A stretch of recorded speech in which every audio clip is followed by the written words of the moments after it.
That sounded like a pretty bad crash. See a broken desk.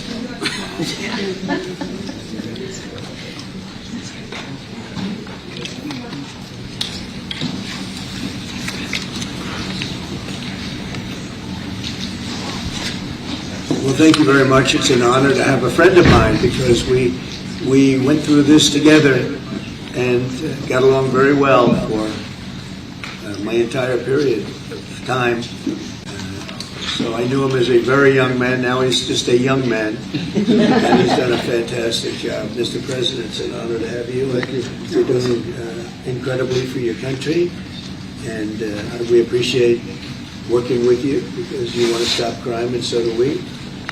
And it's very, very effective. And I want to just say hello to the people of El Salvador and say they have one hell of a president. Okay, and I mean that, and I know him well. I know him as a very young man, Marco, even younger than you. You know, he started pretty young. He'll always be younger. Young at heart. But I want to thank you for the great job you're doing. I appreciate it very much. Thank you. Well, it's an honor. We're very happy, and we're very eager to help. We know that you have a crime problem, a terrorism problem that you need help with. And we're a small country, but if we can help, we will do it. And we actually turned the murder capital of the world, that was the journalist college, right? Murder capital of the world into the safest country in the Western Hemisphere. And, you know, sometimes they say that we imprison thousands. I like to say that we actually liberated millions. So, you know, That's very good. Who gave him that line? Do you think I can use that? in fact, Mr. President, you have 350 million people to liberate. Yeah. But to liberate 350 million people, you have to imprison some. You know, that's the way it works, right? You cannot just free the criminals and think crime is going to go down magically. You have to imprison them so you can liberate 350 million Americans that are asking for the end of crime and the end of terrorism. And it can be done. I mean, you're doing it already. And I'm sure that people have seen the change in the streets. A long way to go because you're just initiating your second term. But it's clear that, you know, with the numbers at the border, you know, even in Democrat-run cities, they get a help from the work you're doing. So I'm really happy to be here, honored, and eager to help. Well, we had a terrible thing happen. We had an administration that allowed people to come in freely into our country from not only South America, but from all over the world, many from the Congo and Africa, Asia, all over the world, Europe, rough parts of Europe. And they came from prisons, and they came from mental institutions, and they came from gangs, and the gangs of Venezuela and other places. And hundreds of thousands and even millions of them came. 21 million people altogether, but many of the people that came, just a tremendous percentage of them were criminals, in some cases violent criminals. We had 11,088 known murderers. Half of them murdered more than one person. This was allowed by a man who, what he did to our country is just unbelievable. So we're straightening it out, we're getting them out. But what they did and what that party did to our country, open borders, anybody could come in. As soon as I heard that, I said, every prison is going to be emptied out into our country. That's what happened. And we're straightening it out. And we just had numbers. We had the highest recruiting numbers in the history of our country going into police departments. And a year ago, we had the lowest numbers. You couldn't hire The biggest change. Yeah. Nobody's From ever the lowest to the highest. And the military now, Marines, the Army, Air Force, Coast Guard, every slot is, I mean, we have the best numbers we've ever had. We call it recruitment numbers. And we've never had anything like it. We had records on at every single level. But very important, the policemen. The policemen are joining forces now that we really were having a hard time with policemen because we weren't protecting our police. Yeah. And we cherish our police. The police are great, and the firemen and everybody else. But we have the highest numbers that we've ever had, the most enthusiasm. Great enthusiasm on trade and other things. We're doing great. We're taking in billions and billions of dollars. We made, 2 weeks ago, I gave them a little bit of a pause because, you have to show a little flexibility. We go back to what we have to do. The markets have been very strong once they got used to it. But we were losing $2 billion a day. There's no company that is big like this. This is the biggest deal ever made. Now we're making $3 billion a day. We're a great country, but we had stupid people running this country, and I can say it. But what they've done to us at the border should never and can never be forgotten. It's a sin, what they did, and you are helping us out, and we appreciate it. Thanks. Actually, what you're doing with the border is remarkable. It has dropped, 95%? It's incredible. Okay. As of this morning, 99%, 99.1% to be exact. Why are those numbers not in the media? Well, they get out with the fake news, like CNN over here doesn't want to put them out because they don't like putting out good numbers. They don't like putting out because I think they hate our country actually.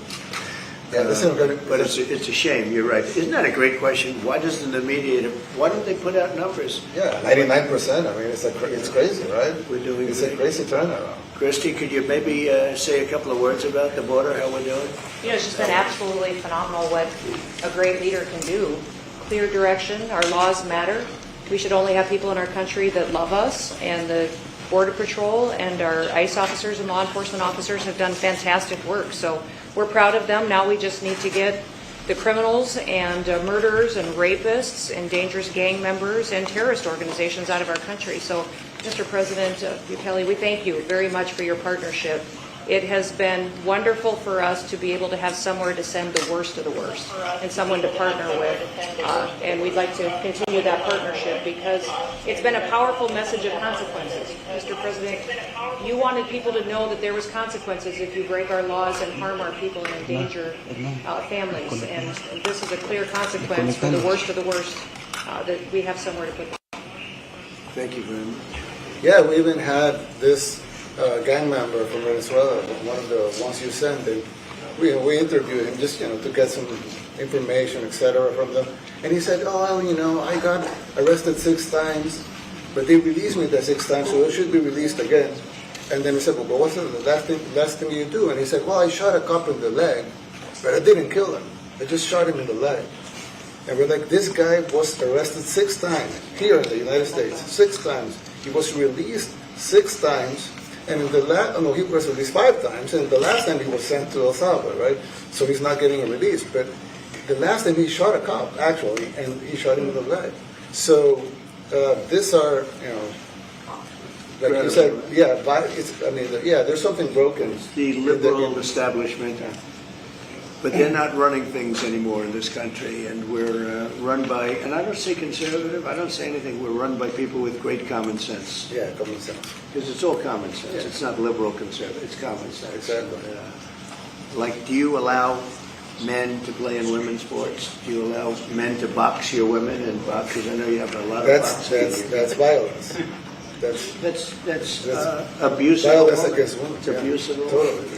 But we have people that fight to the death because they think men should be able to play in women's sports. And some of those sports, it wouldn't matter much, but it still matters. But some of them are very dangerous for women. Some years ago,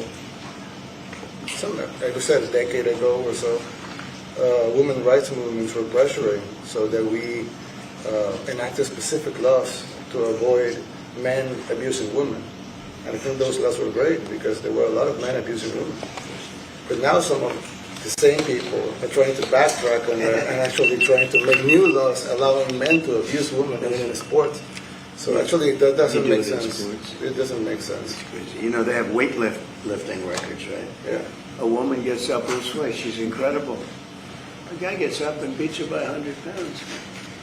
What are you going to do? A record that hadn't been broken in 18 years. They put on an ounce and an ounce, quarter of an ounce, eighth of an ounce for 18 years. Now they have a guy come up, ping. The whole thing is crazy. But they continue to fight And I don't like talking about it because I want to save it for just before the next election. I said to my people, don't even talk about it because they'll change. And but I watched this morning. There was a congressman fighting to the death for men to play against women in sports. And you say to yourself, why? What are they doing? What are they doing? But your country's not too big on that. No, of course not. We're big in protecting women. Good. Yeah. That's right. It's a very important form of protection, too. And as you can see, most of my cabinet are women, so. That's impressive. Yeah. And that's why you And run. they're not DEI hires or anything. They're just great at what they do. Right? That's right. This is very impressive. Yeah, This is a first. We've had women, but we've never had 3 of them right here. 4 and 3 men. Look at who we have. You guys feel a little bit mistreated? That's good. I like it. We've been advanced. I've been very advanced in that regard, too. We have Pam, who's been so fantastic. And Christy. Christy, and the most powerful woman they say. I know, exactly. They're all afraid of her. Susie Wells. She's tough. Yeah. Most powerful woman in the world, according to magazines. What do I know? Yes. But I think she probably is. Yeah, she probably is. Yeah, she probably is. Congratulations. And you know, Stephen, who's done such a great job. Thank you, sir. We have great He's people. very famous too. But we love working with him. He really lets them have it. Right? Yeah, exactly. There's no games. No. It's very good. He knows. Do you have any questions, please? President Trump. Go. Let's not start with CNN because they're just so Mr. President. wrong. Yeah, please. Yeah, thank you, Mr. President. You repeatedly mentioned last night that Russia's attack on Ukraine was a mistake. What is the exact mistake? And have you given Putin a deadline Yeah. to actually move toward a ceasefire? The mistake was letting the war happen. If Biden were competent, and if Zelensky were competent, and I don't know that he is. We had a rough session with this guy over here. He just kept asking for more and more.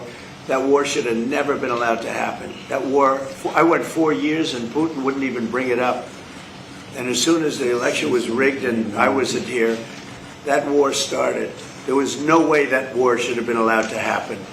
And Biden should have stopped it. And you take a look at Putin. I'm not saying anybody's an angel. But I will tell you, I went 4 years and it wasn't even a question. He would never, and I told him, don't do it. You're not going to do it.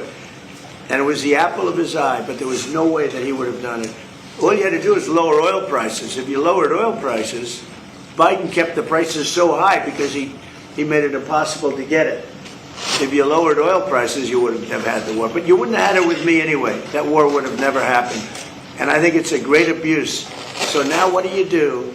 You get a country where 25% of its land is gone, and the best locations, where millions of people are killed. You know, you haven't reported accurately the death. And this was Biden's war, and I'm trying to stop it. And I think we're going to do a good job. I hope we're going to do it. They lose 2,500 young people a week, think on average. Now, they're Russians and they're Ukrainians, but it's 2,000. We don't care. It's like whatever it is. They're not from your country. They're not from mine, but I want to stop it. 2,500, it's a killing field. It's like the Civil War. You take a look. I look at the satellite pictures. This should not be happening in our time. Of course, our time can be pretty violent, as we know. But that's a war that should have never been allowed to start. And Biden could have stopped it, and Zelensky could have stopped it, and Putin should have never started it. Everybody's to blame. Have you spoken to President Zelensky, sir, about his offer to purchase more Patriot missile batteries? Oh, I don't know. He's always looking to purchase missiles, you know. He's against... Listen, when you start a war, you got to know that you can win the war, right? You don't start a war against somebody that's 20 times your size and hope that people give you some missiles. If we didn't give them what we gave, remember, I gave them javelins. That's how they won their first big battle with the tanks that got stuck in the mud, and they took them out with javelins. They have an expression that Obama at the time, Obama gave them sheets and Trump gave them javelins. But just something that should have never happened. It's a really shame. The towns are destroyed. Towns and cities are, largely destroyed. They have the the spires, the beautiful spires that go up. They say that we're the most beautiful in the world in Ukraine for whatever reason, but the most beautiful in the world, they're mostly laying on their side, shattered and broken. And most importantly, you have millions of people dead. Millions of people dead because of three people. I would say three people. Let's say Putin, number one, but let's say Biden, who had no idea what the hell he was doing, number two, and Zelensky. And all I can do is try and stop it. That's all I want to do. I want to stop the killing. And I think we're doing well in that regard. I think you'll have some very good proposals very soon. Last question, sir. Have you attributed a motive, sir? Have you attributed a motive through the FBI investigation behind the attack on Governor Josh Shapiro over the weekend? No, I haven't, but the attacker was not a fan of Trump, I understand, just from what I read and from what I've been told. The attacker basically wasn't a fan of anybody. It's probably just a whack job. And certainly a thing like that cannot be allowed to happen. Good relation with President Bukele, the best guarantee that this time you won't terminate the temporary... I have a great relationship with this man. I have the best relationship with him. We've known each other. I've known him since he was a very young man, as I said, very, very young. And I was impressed. I said, look how this guy is. In fact, you sort of look like a teenager. You look like a teenager. I don't know if that's good or bad, Mr. President. He grew up well in the last 5 years. Do you support the extension for nationals of El Salvador under I support him. status? Do you plan to ask him? How important is it for you to send? Go ahead, let's hear the question from this very low-rated anchor at CB. Thank you, President Trump. Do you plan to ask President Low-rated. Bukele to help return the man who your administration says was mistakenly Which one is it? deported? The man who was mistakenly deported to El Salvador? Well, let me ask Pam, would you answer that question? Sure, President. First and foremost, he was illegally in our country. He had been illegally in our country. And in 2019, two courts, an immigration court and an appellate immigration court, ruled that he was a member of MS-13 and he was illegally in our country. Right now, it was additional paperwork had needed to be done. That's up to El Salvador if they want to return him. That's not up to us. The Supreme Court ruled, President, that if, as El Salvador wants to return him, this is international matters, foreign affairs.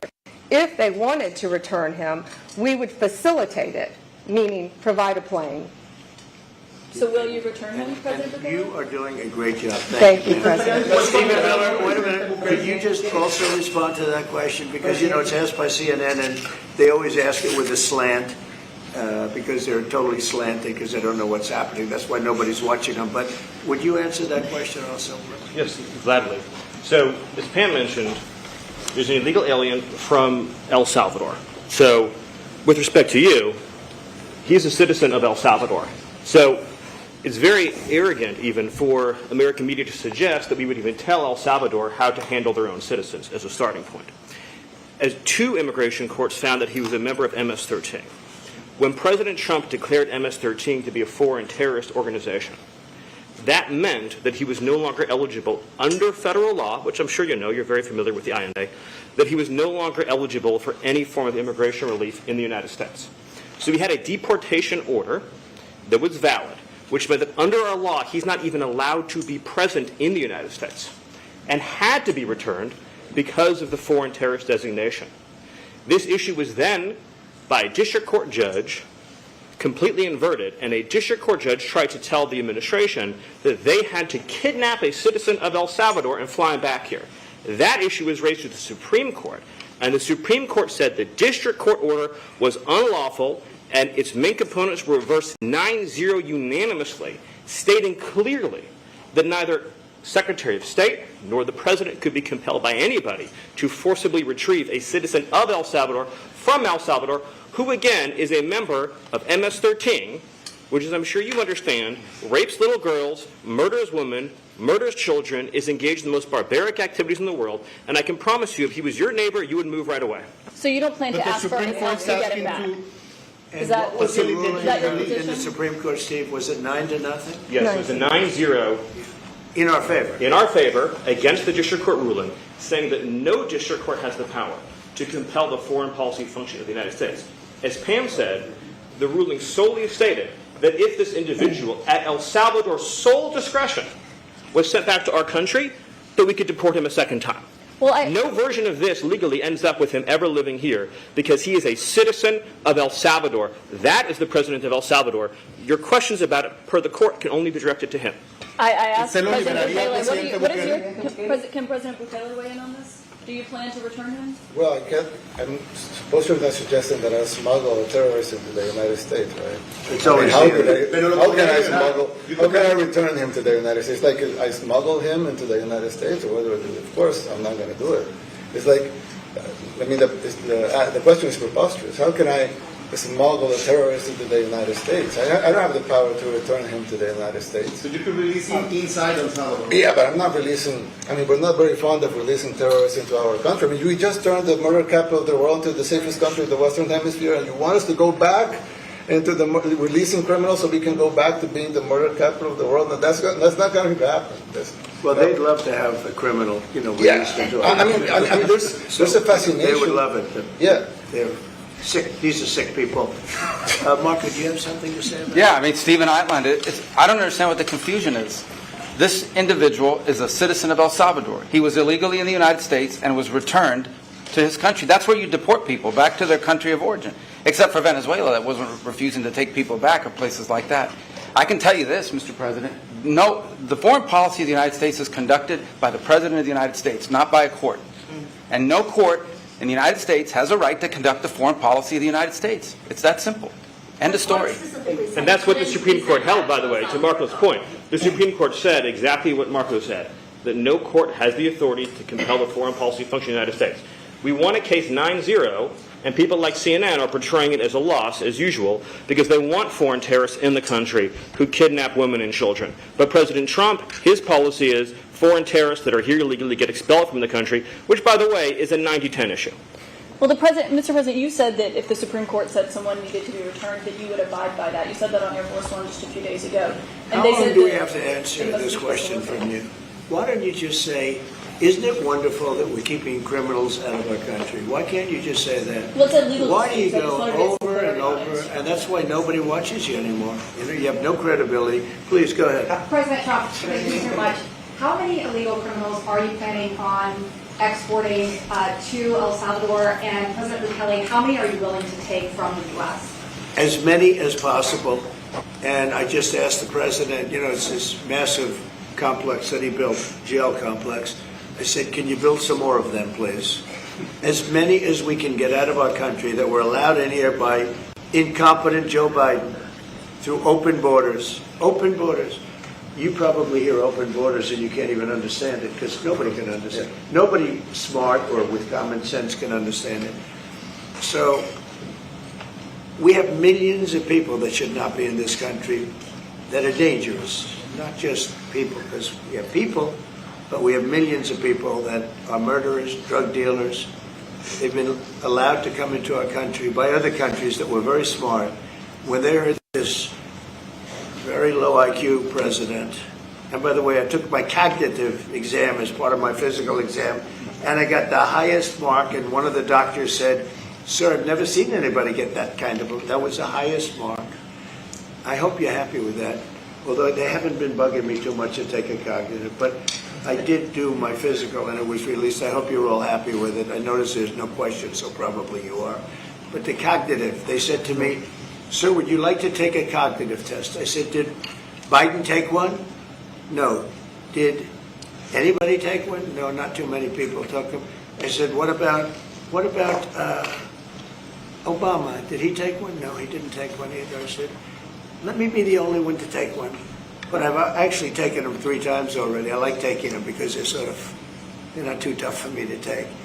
But we had a great physical exam, so I know you're going to ask that. And the doctors who are total professionals. And I visited a soldier that was badly wounded, incredible soldier, lost his leg, and we spent a lot of time with him. I mean, great with his mother. And it was really a very great thing. They do a phenomenal job. I just want to say, Walter Reed, I was there for 5-6 hours. You were there with me. But I took a full physical and it came out perfecto, so that's good. And she's got me for a little longer. Would the U.S. be willing to pay for those facilities to be opened if new ones were to be built? I'd do something, we'd help them out, yeah. We have one. They're great facilities, very strong facilities, and they don't play games. I'd like to go a step further. I mean, I said it to Pam, I don't know what the laws are, we always have to obey the laws, but we also have homegrown criminals that push people into subways, that hit elderly ladies on the back of the head with a baseball bat when they're not looking, that are absolute monsters. I'd like to include them in the group of people to get them out of the country, but you'll have to be looking at the laws on that state, okay? How essential is it for you guys to be locking up these prisoners? And do you think more presidents should follow suit like you guys as far as taking a hard stance on crime here in the United States? Well, I do. I think everybody has to. The president said it better than anybody. He said, you know, you have liberty and you have liberty, but to have liberty, not everybody is going to be good. And, you know, some are bad because they're sick. They're mentally deranged. They're bad. Why do you think then you have to take them, if you're going to have a country, you're going to have to take those people out. And we've been doing that. But this was like an unforced error, they would call it, where we had people that may hate our country, or maybe they're just stupid people. I think they're probably stupid people more so. A lot of people said they did it for the vote. But I did better with Hispanic people than they did, because they always use Hispanic. I did better. You people love me. I saw my poll numbers in your country up through the roof, right? 91%.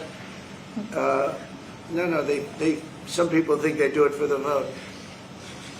But they don't have to do it for the vote. They cheat, you know, they're professional cheaters. That's about the only thing they do well. So we just have had a great relationship, and it's become bigger because of a strange thing that happened. You know, I came back, we had no war in Ukraine, we had no October 7th Middle East problem, we had nothing, we had no inflation. We didn't have the Afghanistan most embarrassing moment in the history of our country. The Afghanistan, not withdrawing, because I would have been, you know, I had it all set to bring people out with dignity and pride. That was the worst, most embarrassing moment in the history of our country, Afghanistan. We didn't have any of that. You wouldn't have had the war with Russia, Ukraine. You wouldn't have had the Middle East problem because Iran was broke. They had no money because we had secondary sanctions on and lots of other sanctions. And now every single thing, a problem with Iran, but I'll solve that problem. That's almost an easy one. We got to solve a war that should have never started, Ukraine and Russia, and we'll get that solved. And we have to solve problems, and we already solved inflation. You know, if you look at the numbers are incredible, actually. Stock market's up, and we're not letting other countries take advantage of this country like they have for the last 40 years. So thank you very much. You have a question, please? Yes, Mr. President, thank you so much. You scored another major investment win this morning when NVIDIA pledged to build its AI supercomputer, the first time ever, right here in the United States. Thank you. Now that's a question I like. That's true. What is your reaction to this announcement, sir, and how will this positively benefit Americans across the country? Well, it's one of the biggest announcements you'll ever hear, because NVIDIA, as you know, controls that almost the entire sector, which is one of the most important sectors in the world, between chips and semiconductors and everything else. And they're the biggest.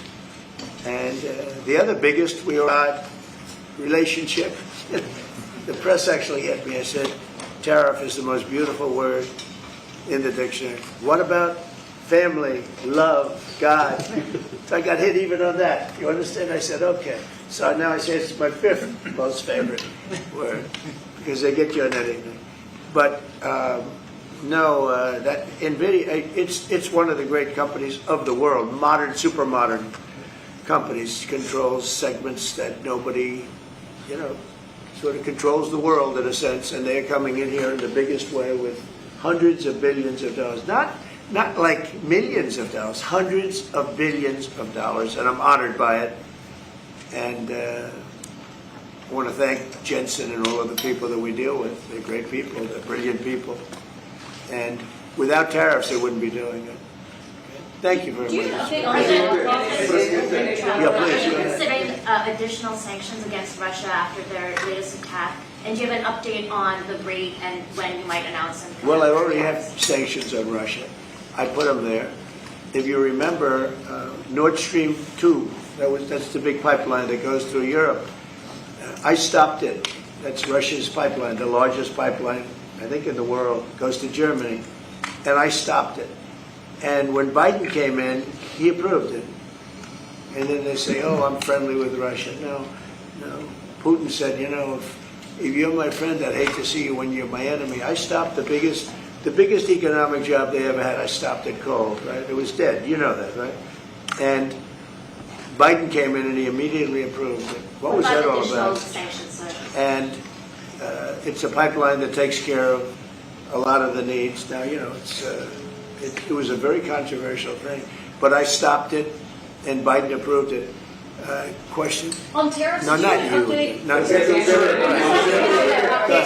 on semiconductor tariffs and potentially pharmaceuticals. What? Semiconductor tariffs and potentially pharmaceuticals. Pharmaceuticals we're going to do. We don't make our own drugs, our own pharmaceuticals. We don't make our own drugs anymore. The drug companies are in Ireland and they're in lots of other places, China.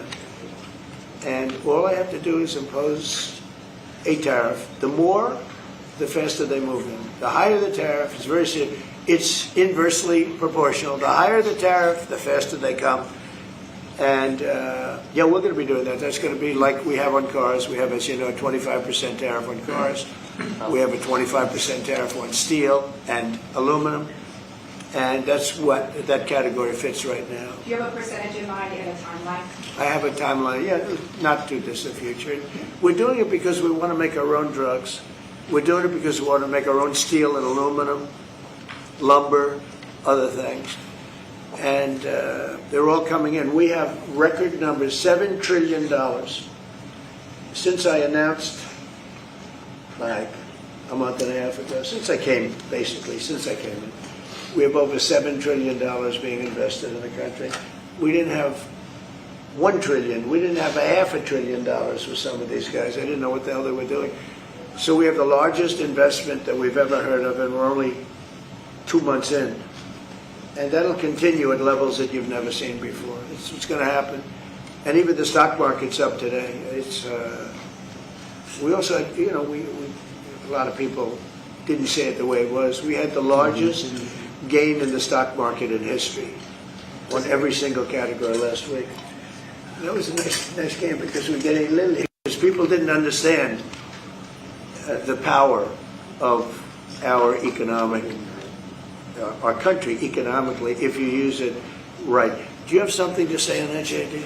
Yes, sir. I mean, look, for 40 years we have lost manufacturing capacity. Workers have seen their wages stagnate. And some of the most critical things that we need, from the pharmaceuticals, the drugs that we give to our children, the antibiotics that we give to our kids, to the weapons that we actually need to fight a war, if God forbid we had to fight a war, we don't make enough of that stuff. And so President Trump ran explicitly on changing that. Yes, as the President mentioned, it caused a little bit of disruption in the market, but I think over the long term, workers are going to benefit, stocks are going to go up, American businesses are going to benefit as we reinvest and reindustrialize our country. And the auto workers and the Teamsters and all of the unions, not traditionally Republican, but I'm winning those unions by, we're up 40, 50 points on the Democrats. They're losing everything. They're losing everything because they just have policies that are not believable. They fight for policies that are 5% popular, and nobody knows who the 5% are. I mean, nobody can find the 5%. But if you go back to Ohio, and by the way, we have the great championship team from Ohio coming in today, right? Very big day. And that's going to be a little bit later. And that'll be, if you want to stick around, I'll introduce you.